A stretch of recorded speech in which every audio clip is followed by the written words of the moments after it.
But the last story I have today is about my dog Moose.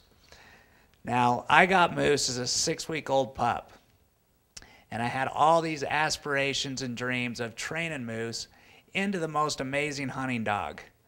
Okay, now I had never trained a dog of this caliber before, and so I got online. I started reading up on how to train a gun dog. I went to the library and got some books, and I started to work with my dog.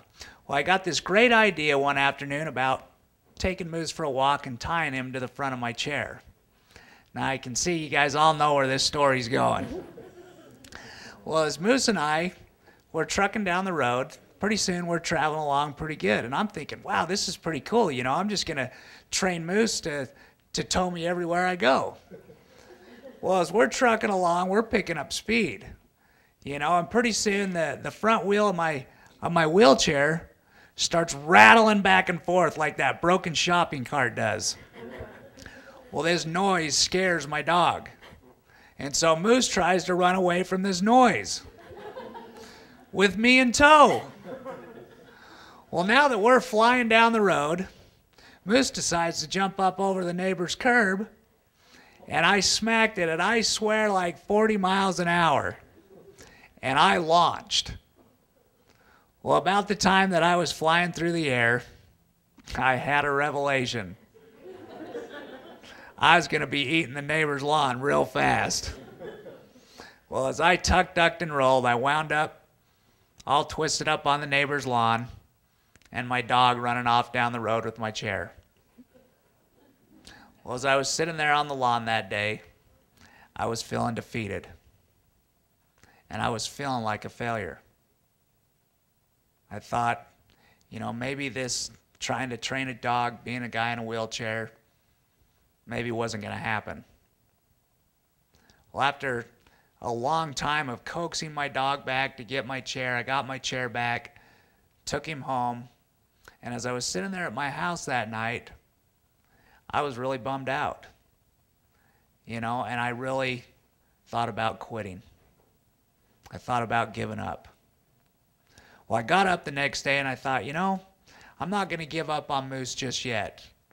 Really, I was saying I'm not going to give up on myself just yet. I decided to continue to work with Moose. So one afternoon, I was working with Moose out at our local gun club, just not too far from him, out at the Lee K Center. And I was working with Moose with some live birds. Now, one of the last things that you have to do to train a hunting dog is you've got to break them from chasing after the bird if you miss the shot. Okay, you don't want to miss the shot and have that bird fly away into the next county. Otherwise, your dog's going to be in the next county. So we sat there, and my buddy and I worked with Moose for a while. My buddy threw up a bird. I missed the shot. What does my dog do? He chases after that flying bird. Well, I was yelling at him. I was whistling. I was hitting him with the shot collar. Moose was having nothing to do with listening to me. Okay, he wanted that bird.